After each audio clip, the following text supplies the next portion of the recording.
Hello everyone, আমি জবওয়ালা হালিম। আর আমার এই চ্যানেল তাদের জন্য যারা সেলফ প্রিপারেশনের মাধ্যমে ডিফারেন্ট গভর্নমেন্ট জবসের প্রিপারেশন করছেন। এই চ্যানেলের মাধ্যমে আমি পড়াই না, কিন্তু বলে দেই কিভাবে পড়তে হয়, কিভাবে ডিফারেন্ট কম্পিটিটিভ এক্সামসের প্রিপারেশন করতে হয়। আর যে সকল ছাত্রছাত্রীরা টাকা পয়সার অভাবে কোনো কোচিং জয়েন করতে পারেন না, তাদেরকে আমি হেল্প করে থাকি। সেই জন্য আমার চ্যানেলটাকে সাবস্ক্রাইব করে ফলো করবেন আর শেয়ার করে দেবেন তাদের কাছে যাদের সত্যি কোনো হেল্পের প্রয়োজন। আজকের এই ভিডিও হলো স্কুল সার্ভিস কমিশনের যে গ্রুপ সি পরীক্ষা মার্চে হতে চলেছে, সেখানে জেনারেল অ্যাওয়ারনেসের 20 মার্কসের কোয়েশ্চেন থাকবে। আর এখানে 10টা ডিফারেন্ট টপিকস দেওয়া আছে জেনারেল অ্যাওয়ারনেসের উপরে। অনেকে প্রশ্ন করে যে জেনারেল অ্যাওয়ারনেসের কত দিনের কারেন্ট অ্যাফেয়ার্স পড়ব, 1 মাস, 2 মাস, 6 মাস, 1 বছর। কিন্তু জেনারেল অ্যাওয়ারনেস এরকম একটা জিনিস, এটা একটা কন্টিনিউয়াস প্রসেস, এটা রেগুলার করতে হবে। কারেন্ট অ্যাফেয়ার্সের হেল্প দিয়ে সেটাকে রেডি করতে হবে। এই পরীক্ষায় জেনারেল অ্যাওয়ারনেস ছাড়া ইংলিশ আছে 10 মার্কসের, লজিক্যাল রিজনিং 10 মার্কস, 10 আর 20 মার্কসের আর্থমেটিক। এবার আর্থমেটিক হলো সেই ক্লাস 10 লেভেলের, এটাও রেগুলার প্র্যাকটিস করতে হবে। এখানে আমি বলবো একটা টপিক আছে পার্সেন্টেজ। এই পার্সেন্টেজের কনসেপ্টটা যদি ভালো করে বুঝে নিলে অন্য যে টপিকসগুলো আছে, profit and loss, simple interest, time and distance, time and work, এগুলো কিন্তু খুব ইজিলি করা যায়। এর রিলেটেড একটা ডিটেলস ভিডিও আমার চ্যানেলে আছে, পোস্ট সেকশানে আপনারা দেখে নিতে পারেন। লজিক্যাল রিজনিং এটাও খুব কঠিন না, এটা যদি আমরা প্র্যাকটিস করি ইজিলি হয়ে যায়। ইংলিশটা আবার সেই ক্লাস 10 লেভেলের ইংলিশ, এটা আমরা যত চর্চা করব, যেভাবে আমরা হিন্দিটা শিখে যাই কথা বলতে বলতে বা বই, সিনেমা, গান শুনতে, ওইরকমই ইংলিশটাও একটু চর্চা করলে ইংলিশটা শিখে যাব। তাহলে আজকে এই ভিডিওর যে মেন ইস্যু, যেটা নিয়ে আমি ডিসকাস করতে চাচ্ছি বা যেটার উপরে আমি রেগুলার ভিডিও দিয়ে থাকি আমার চ্যানেলের, আপনারা দেখলে শর্টস আর ভিডিও দুটোতেই পাবেন। আর পোস্ট সেকশানে ওই সব ভিডিওগুলো পাবেন যেগুলো হেল্পফুল, মানে খুব ডিটেলসে ভালো ভিডিও আছে, যেটা আমি করিনি, অন্যদের যেমন খান স্যারের বা অন্য অন্য চ্যানেলের, যেটা আমাদের হেল্পফুল হয়। তাহলে এই জেনারেল অ্যাওয়ারনেসের যে 10টা টপিক আছে, সে একটা একটা করে ডিসকাস করি যে কি কি প্রবাবল কোয়েশ্চেন্স হতে পারে। প্রথম কোয়েশ্চেন হলো Indian history and geography.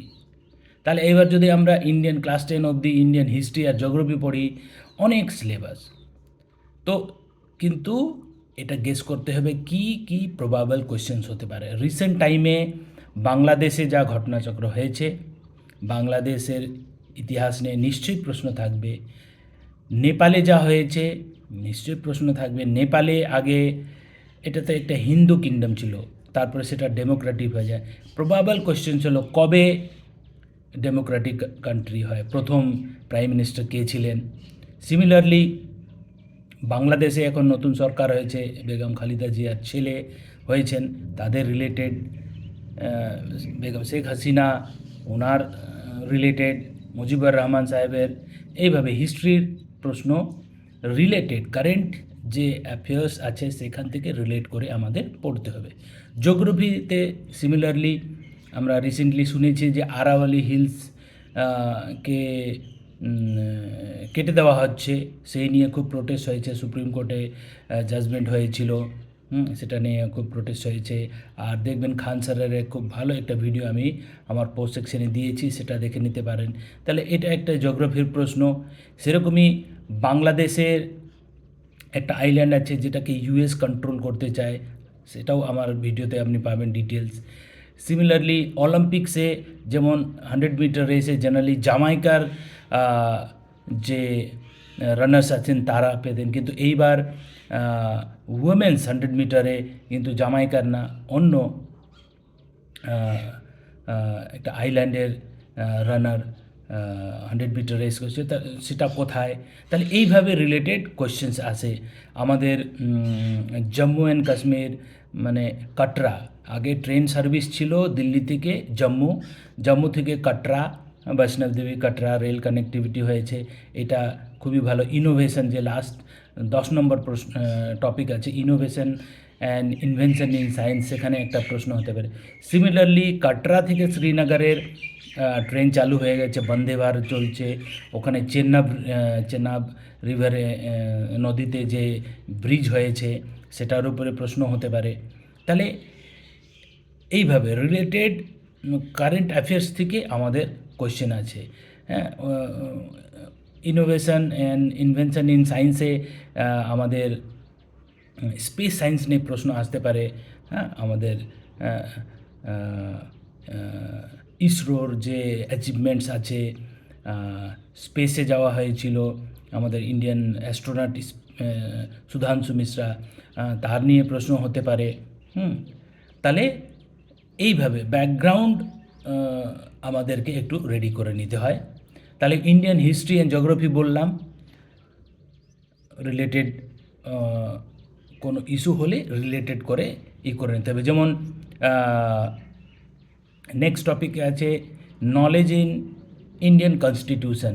Indian কনস্টিটিউশনে যেমন আমরা আর্টিকেল 370 সম্বন্ধে জানি, যেটাতে কাশ্মীরকে দুভাগ করে দেওয়া হয়, জম্মু অ্যান্ড কাশ্মীর আর লাদাখ। তারপরে লাদাখে যে মুভমেন্ট হয়েছে, হ্যাঁ, 6th শিডিউল কি, এটা ইন্ডিয়ান কনস্টিটিউশনের প্রশ্ন। হ্যাঁ, ওখানকার যে সোশ্যাল লিডার, হ্যাঁ, সোনম ওয়াংচুক, ওনাকে অ্যারেস্ট করা হয়েছে। হ্যাঁ, সেখান থেকে একটা প্রশ্ন, ওনার ডিমান্ড কী ছিল ইন্ডিয়ান কনস্টিটিউশনে। এখন যেমন ইলেকশন চলছে, election related, election commission related, হ্যাঁ, এগুলো সব ইন্ডিয়ান কনস্টিটিউশন রিলেটেড প্রশ্ন আসতে পারে। ফেব্রুয়ারি মাসে বাজেট পাস হয়, বাজেট ইন্ডিয়ান কনস্টিটিউশনে কোথায় আছে? অ্যাকচুয়ালি ইন্ডিয়ান কনস্টিটিউশনে বাজেট বলে শব্দটা কোথাও উল্লেখ নেই, এটা জাস্ট ইউজ করা হয়, এটাকে ফিনান্সিয়াল বিল বলা হয়, আর্টিকেল 112। তো এইভাবে রিলেটেড করে কনস্টিটিউশন থেকে প্রশ্ন আসবে। আমাদের প্রেসিডেন্ট আর সুপ্রিম কোর্টের পাওয়ার নিয়ে কিছু টাসেল চলছিল। তাহলে আমরা জানি যে চিফ জাস্টিস অফ ইন্ডিয়া মানে সুপ্রিম কোর্টের চিফ জাস্টিসকে অ্যাপয়েন্ট করে প্রেসিডেন্ট, কিন্তু আবার সুপ্রিম কোর্ট থেকেই প্রেসিডেন্টকে ডাইরেকশন দেওয়া হয়েছে যে 90 দিনের মধ্যে যে কোনো বিলকে পাস করতে হবে। তাহলে ওদের পাওয়ার নিয়ে ইন্ডিয়ান কনস্টিটিউশনের প্রবাবল কোয়েশ্চেন্স হতে পারে। আর এই যে new education policy, third point যেটা আছে, অবভিয়াসলি এটা সম্বন্ধে আমাদের জানা উচিত, নতুন এডুকেশন পলিসি কী। নেক্সট হলো জেন্ডার অ্যাওয়ারনেস। জেন্ডার অ্যাওয়ারনেস মানে এই যে আমরা যে এটা মেয়েদেরই কাজ, এটা ছেলেদেরই কাজ, এইসব নিয়ে আমরা করি। তাহলে সিম্পল যে কিছু ইস্যু আছে সে নিয়ে আমাদের করা উচিত। মেয়েদের যে হেলথ ইস্যু অ্যাওয়ারনেস নিয়ে, ছেলেদের হেলথ ইস্যু অ্যাওয়ারনেস নিয়ে অনেক সিনেমা হয়েছে। প্যাড ম্যান বলে একটা সিনেমা হয়েছে অক্ষয় কুমারের, আবার ও মাই জি 2তে ওখানেও যে টিনেজারদের সমস্যা নিয়ে সিনেমা হয়েছে। তাহলে এগুলো থেকেও কিন্তু প্রশ্ন আসতে পারে। নেক্সট টপিক হলো elementary knowledge about the traditional and contemporary India. তাহলে ইন্ডিয়ান যে ট্রেডিশন উপরে কোয়েশ্চেন্স আসতে পারে। হ্যাঁ, কী ধরনের আমাদের প্র্যাকটিস হয়, ডিফারেন্ট ট্রাইবস নিয়ে প্রশ্ন আসতে পারে। ওখানে কালচার, যেমন নর্থ ইস্টে জেনারেলি মেয়েদের চলে, হ্যাঁ, মানে মহিলা প্রধান স্টেট। হ্যাঁ, আর যেমন আমাদের নর্থ ইন্ডিয়াতে কিন্তু মেল ডমিনেটেড। তাহলে এগুলো একটু ট্রেডিশনাল প্রশ্ন এখান থেকে আসতে পারে রিলেটেড। রিসেন্টলি মেরি কম নিউজে ছিলেন। হ্যাঁ, মেরি কম নিজের ওই যে ইন্টারভিউতে বলেছিলেন যে যত রোজগার টাকা পয়সা কিন্তু উনিই দেখতেন, ওনার হাজব্যান্ড শুধু ওনাকে সাপোর্ট করতো, এইরকম একটা কন্ট্রোভার্সি হয়েছে। তাহলে একটা কোয়েশ্চেন হতে পারে। রিসেন্টলি বাফটা, হ্যাঁ, মানে ইন্টারন্যাশনাল যে ফিল্ম আছে ফেয়ার আছে, ওখানে মণিপুরের একটা ফিল্ম বেস্ট অ্যাওয়ার্ড পেয়েছে চাইল্ড ক্যাটেগরিতে, চিলড্রেন্স মুভি উপরে। তাহলে এইভাবে ওই ওখানকার ট্রেডিশনাল যে কালচার সেটা নিয়ে এই সিনেমাটা বং বলে। হ্যাঁ, নেক্সট টপিক হলো বেসিক কম্পিউটার নলেজ। অবভিয়াসলি আমাদের এখন তো কম্পিউটারের নলেজ জানতেই হবে। হ্যাঁ, সব কিছু সব কম্পিউটারাইজ হয়ে যাচ্ছে। আপনারা যদি মনে করতে পারেন যে কেবিসিতে যে বিহারের যে ছেলে মনোজ কুমার যে 5 কোটি টাকা জিতেছিল, ও কম্পিউটারে একটা ছোট বেসিক কোয়েশ্চেন কিন্তু বলতে পারেনি, সেটাকে অডিয়েন্স পোল নিতে হয়েছিল। সেটা হলো ইন্টেল। হ্যাঁ, কম্পিউটারে যে প্রসেসর থাকে ইন্টেল কোম্পানির নাম, হ্যাঁ, যাতে ওটা সে কিন্তু বলতে পেরেছিল, তা পারেনি। তা অনেক সময় এরকম হয়, আমরা কি অনেক কিছু জানি কিন্তু অনেক সময় বেসিক কোয়েশ্চেন্সটাই জানি না। যেমন আজকাল যে এই যে মোবাইল টেকনোলজি এত হয়েছে, 3G 4G 5G মানে কি, কী ডিফারেন্সটা হচ্ছে। হ্যাঁ, তারপরে এই যে এখন মোবাইলেই সব কিছু হচ্ছে। হ্যাঁ, মোবাইল টেকনোলজি এত ডেভেলপ হয়ে গেছে। হ্যাঁ, তো এইসব উপরে নিশ্চয়ই প্রশ্ন আসবে। হ্যাঁ, প্রসেসর, আমাদের কোনো একটা মোবাইল নিতে গেলে আগে আমরা জিজ্ঞাসা করি কত র্যাম, কত র্যাম, তাহলে র্যাম কী, হ্যাঁ, এইসব ওর ফাংশনস কী। পিক্সেল ক্যামেরার আমরা পিক্সেলের কথা বলি, কত পিক্সেলের ক্যামেরা। তাহলে এইসব মানে খুব বেসিক নলেজ, এটা নিয়ে কিন্তু আমাদের জানা উচিত। নেক্সট হলো এনভায়রনমেন্ট অ্যাওয়ারনেস। অবভিয়াসলি আজকাল যেমন ক্লাউড ব্রাস্ট, এটা খুবই কমন দেখা যাচ্ছে, বা গ্লেসিয়ার লেক আউটব্রাস্ট হচ্ছে। হ্যাঁ, তো এর উপরে নিশ্চয়ই প্রশ্ন আসতে পারে। এর রিলেটেড ভিডিও আমার চ্যানেলের পোস্ট সেকশানে আপনারা পেয়ে যাবেন, সেটা ডিটেলস দেখে নিতে পারেন। সিমিলারলি নেক্সট টপিক হলো কারেন্ট ইকোনমিক অ্যাফেয়ার্স। ইকোনমিক মানে কি হলো যে কোনো বিজনেস অ্যাক্টিভিটি, কোনো অ্যাক্টিভিটি যেখানে আমরা ইনভেস্টমেন্ট করছি, খরচা করছি। যেমন রিসেন্টলি বাজেট পাস হয়েছে। হ্যাঁ, এটার উপরে প্রশ্ন হতে পারে যে ইন্টারন্যাশনাল লেভেলে আমাদের ইন্ডিয়ান ইকোনমি গ্রো করছে, বা এইবার বাজেটে ফিসক্যাল ডেফিসিট টার্গেট করা হয়েছে 4.3। তাহলে এই ফিসক্যাল ডেফিসিট কী? যদি সিম্পল কথায় আমরা বলি, বাজেটে কি থাকে, গভর্নমেন্ট একটা প্ল্যান করে যে এই বছর আমরা এই স্কিমে এই এরিয়াতে এত খরচা করব। যেমন এখানে এইবার বাজেটে রেল করিডোরের উপরে আছে, ব্যাংক রিভিউর উপরে ডিসিশন নেওয়া হয়েছে, অরেঞ্জ ইকোনমি উপরে ডিসিশন নেওয়া হয়েছে। অরেঞ্জ ইকোনমি মানে এভিজিসি, হ্যাঁ, অ্যানিমেশন, ভিএফএক্স, গেমিং, কমিক্স, এর উপরে 10,000 কোটি টাকা অ্যালোকেট করা হয়েছে। তাহলে এটা একটা খরচার হিসাব। এইবার খরচা তো হয়ে গেল, তো এবার তো রেভিনিউ কালেকশন করতে হবে। তো আমাদের রেভিনিউ কালেকশন হয় ইনকাম ট্যাক্স থেকে, জিএসটি থেকে, কাস্টমস থেকে, এইভাবে ডিফারেন্ট রেভিনিউ আমাদের কালেকশন হয়। কিন্তু যখন দেখা যায় যে এখানে শর্টেজ হয়ে গেছে, মানে যা আমাদের খরচা আমরা হিসাব করেছি আর কালেকশন কম হচ্ছে, এইবার আমাদের যে রেগুলার যে খরচা সেটা হলো রেভিনিউ এক্সপেন্ডিচার বলা হয়। কিন্তু এছাড়া আমাদেরকে তো ইনফ্রাস্ট্রাকচার ডেভেলপ করতে হবে, রোড বানাতে হবে, রেল ডেভেলপ, এয়ারপোর্ট, হ্যাঁ, সব ডেভেলপ করতে হবে। তাহলে এটা ফিউচার ডেভেলপমেন্টের জন্য, তাহলে সেটার জন্য আমাদের ইনভেস্টমেন্ট দরকার।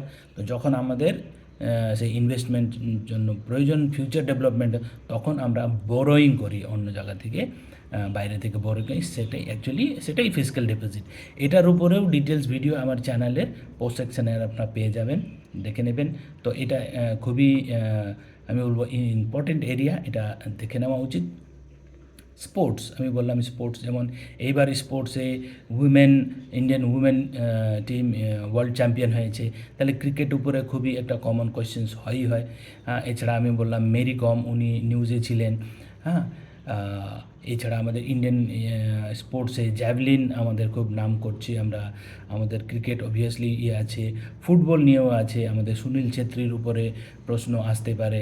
মেসি এসেছিলেন কলকাতায়, হ্যাঁ, তা ফুটবল থেকে রিলেটেড কোয়েশ্চেন্স হতে পারে, অলিম্পিক নিয়ে কোয়েশ্চেন্স হতে পারে। তাহলে এইভাবে যে রিলেটেড টপিকসগুলো আমাদের বেছে করতে হবে। হ্যাঁ, innovation and inventions in science, আমি বললাম ইসরো, স্পেস সায়েন্স, এগুলো নিয়ে কোয়েশ্চেন আসতেই পারে। এই যে বন্দে ভারত ট্রেন, হ্যাঁ, তাহলে আগে যেমন যখন আমাদের মমতা দিদি রেলওয়ে মিনিস্টার ছিলেন, ওনার সময় দুরন্ত ট্রেন শুরু হয়েছিল। এখন মোদি গভর্নমেন্টের সময় এই বন্দে ভারত শুরু হয়েছে। বন্দে ভারত স্লিপারও শুরু হয়েছে। তাহলে কী ডিফারেন্স? হ্যাঁ, আমাদের শতাব্দী হয়, জন শতাব্দী হয়, দুরন্ত রাজধানী হয়, হ্যাঁ, তারপরে এই যে বন্দে ভারত হলো, হ্যাঁ, বন্দে ভারত শতাব্দী অনেকটা একই রকম, কিন্তু হ্যাঁ এই facilities different. Vande Bharat sleeper হলো, হ্যাঁ, এখন ইনফ্রাস্ট্রাকচার মানে রেল, করিডোরস, রোড, এয়ারপোর্টস, হ্যাঁ, রেলওয়ে স্টেশনস, এগুলো খুব ভালো ডেভেলপ হচ্ছে। হ্যাঁ, যারা কলকাতায় থাকেন তারা হয়তো জানেন, যেমন আগে শিয়ালদা আর হাওড়া মেন স্টেশন ছিল, এখন শিয়ালদা, হাওড়া, শালিমার, সাঁতরাগাছি, ডানকুনি, কলকাতা স্টেশন, কত স্টেশন হয়েছে, কত ডেভেলপ হচ্ছে। এয়ারপোর্টটাও সেভাবে ভালো ডেভেলপ হয়েছে। হ্যাঁ, সিমিলারলি ভালো ইনফ্রাস্ট্রাকচারে খুব ভালো ডেভেলপমেন্ট দেখা যাচ্ছে। আমাদের এই টোল ট্যাক্স নিয়েও খুব নিউজে ছিল। ফাস্ট্যাগ, ফাস্ট্যাগ টোল ট্যাক্স পেমেন্টের একটা গেটওয়ে, ইউপিআইয়ের মতন। হ্যাঁ, আমাদের এই যে ইউপিআই হলো ওয়ার্ল্ডের মানে মানে বেস্ট, আমাদের মানে পারফরমেন্স করেছে, এটা নিয়ে খুবই নাম করছে, মানে যেটাকে আমরা কমনলি পেটিএমও বলে থাকি, হ্যাঁ, ইউপিআই। হ্যাঁ, তাহলে এইভাবে যে রিলেটেড যে ইস্যুগুলো আছে সেইটা নিয়ে করতে হবে। তাহলে ভিডিওটা শেষ করার আগে এটাই বলবো, যেটা আমি আগেই বললাম, যে আমি এই চ্যানেলের মাধ্যমে পড়াই না, আমি বলে দেই কীভাবে পড়তে হয়। এই যে টপিকগুলোতে আমি আইডিয়া বলে দিলাম যে এইভাবে পড়তে হবে। আমি যদি এই 10টা টপিক নিয়ে যদি 100টা কোয়েশ্চেন্স কমন বানিয়ে দিয়ে দিই, হয়তো আপনারা ভাবেন যে বাহ খুব ভালো হলো, কিন্তু সেটা কিন্তু প্রফিটেবল না, মনে নাও থাকতে পারে, ঠিক আছে?